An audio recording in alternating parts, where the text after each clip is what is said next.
বর্ধমান বিস্ফোরণ কাণ্ডে ঘটনাস্থল থেকে উদ্ধার হয়েছে বিস্ফোরক বানানোর প্রচুর উপকরণ। উদ্ধার হয়েছে ৩০ রকমেরও বেশি রাসায়নিক পদার্থ, বস্তা ভর্তি অ্যামোনিয়াম নাইট্রেট, ডিটোনেটর এবং বুলেট। যদিও কোনো আগ্নেয়াস্ত্র মেলেনি, কিন্তু যা যা উদ্ধার হয়েছে এবং যেভাবে বিস্ফোরণ ঘটেছিল তা চিন্তা বাড়িয়ে দিয়েছে পুলিশের। পুলিশ সূত্রে খবর, বৃহস্পতিবার যে ঘরে বিস্ফোরণ হয়েছিল সেই ঘরের জানলার কাঁচ ভাঙেনি, এমনকি দরজা জানলাও ছিল অক্ষত। এইসব দেখে গোয়েন্দারা মনে করছেন সেদিন কম তীব্রতার বিস্ফোরণ হয়েছিল।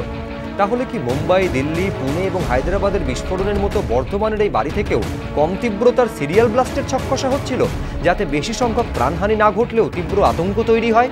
গোয়েন্দারা বলছেন, সাম্প্রতিককালে অন্যান্য রাজ্যে যেসব কম তীব্রতার ধারাবাহিক বিস্ফোরণ ঘটেছে সেগুলির বেশ কয়েকটি ছক কষা হয়েছিল ভিন রাজ্যে বসে। তাহলে কি বর্ধমানের বাড়ি থেকে যেসব আইডি উদ্ধার হয়েছিল সেগুলি অন্য কোনো রাজ্যে নাশকতার জন্য পাচার করার পরিকল্পনা ছিল? গোয়েন্দাদের দাবি, তদন্তে তারা জানতে পেরেছেন কৌসার নামে এক ব্যক্তি কয়েকদিন অন্তর বর্ধমানের বাড়ি থেকে আইডি নিয়ে যেত। শেষবার নিয়ে গিয়েছিল ৩০শে সেপ্টেম্বর। যে বাড়িতে বিস্ফোরণ ঘটেছে তার মালিক হাসান চৌধুরীকে ঘটনার পর থেকেই নজরবন্দি করে রেখেছে পুলিশ।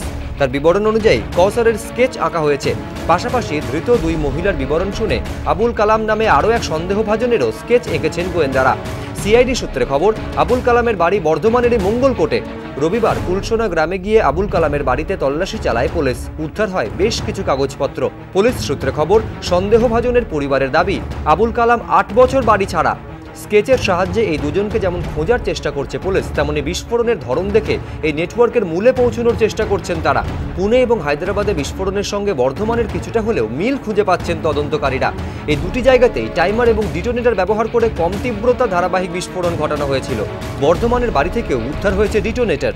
তাহলে কি কোনো জঙ্গি গোষ্ঠীর দায়িত্বপ্রাপ্ত এবং প্রশিক্ষণপ্রাপ্ত সদস্যরাই কাজ করছিল এই বাড়িতে, নাকি কোনো স্লিপার সেল যাদের কাজই হলো সবার অগোচরে হামলার ছক কষে সেই মতো চুপচাপ কাজ করে যাওয়া? উপকরণ সংগ্রহ থেকে বিস্ফোরক তৈরি এবং সঠিক জায়গায় সেগুলি পৌঁছে দেওয়ার কাজই কি বর্ধমানের এই বাড়ি থেকে করছিল জঙ্গি গোষ্ঠীর কোনো স্লিপার সেল? এই সম্ভাবনা উড়িয়ে দিচ্ছেন না গোয়েন্দারা। ফের বিস্ফোরক আসিফ খান। প্রাক্তন তৃণমূল নেতার দাবি, সুদীপ্ত সেন গা ঢাকা দেওয়ার পর গত বছর পয়লা বৈশাখের দিন সারদা গোষ্ঠীর পত্রিকা কলমের অফিসে বৈঠক করেছিলেন তৃণমূলের সর্বভারতীয় সাধারণ সম্পাদক মুকুল রায়। সেই বৈঠকে মুকুল রায়ের ছেলে তৃণমূল বিধায়ক শুভ্রাংশু রায় এবং আরও 2 তৃণমূল সাংসদও ছিলেন বলে দাবি আসিফ খানের। কলম পত্রিকার অফিসে সেই বৈঠকের এক্সক্লুসিভ ছবি এবিপি আনন্দর হাতে। যারা পয়লা বৈশাখের ওই বৈঠকে উপস্থিত ছিলেন তারা কেন সারদা কর্ণধার সুদীপ্ত সেনের পত্রিকা বাঁচানোর চেষ্টা করছিলেন, সেই প্রশ্ন তুলেছেন প্রাক্তন তৃণমূল নেতা।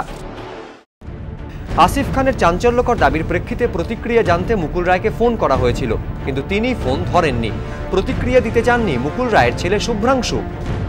সারদা কাণ্ডে এর আগেও বোমা ফাটিয়েছেন আসিফ খান। দাবি করেছেন সুদীপ্ত সেন পালানোর আগে নিজাম প্যালেসে গিয়ে তৃণমূলের সর্বভারতীয় সাধারণ সম্পাদক মুকুল রায়ের সঙ্গে বৈঠক করেছিলেন। এই একই দাবি শোনা গিয়েছে সুদীপ্ত সেনের ড্রাইভার অরবিন্দ সিংহ চৌহান এবং সাসপেন্ডেড তৃণমূল সাংসদ কুণাল ঘোষের গলাতেও। আসিফ খান একসময় তৃণমূলের সংখ্যালঘু সেলের চেয়ারম্যান ছিলেন। তৃণমূলের সর্বভারতীয় এক হেভিওয়েট নেতার অত্যন্ত ঘনিষ্ঠ বলেও তিনি পরিচিত ছিলেন। এবছর লোকসভা নির্বাচনের সময় তাকে উত্তরপ্রদেশে তৃণমূলের পর্যবেক্ষকও করা হয়েছিল।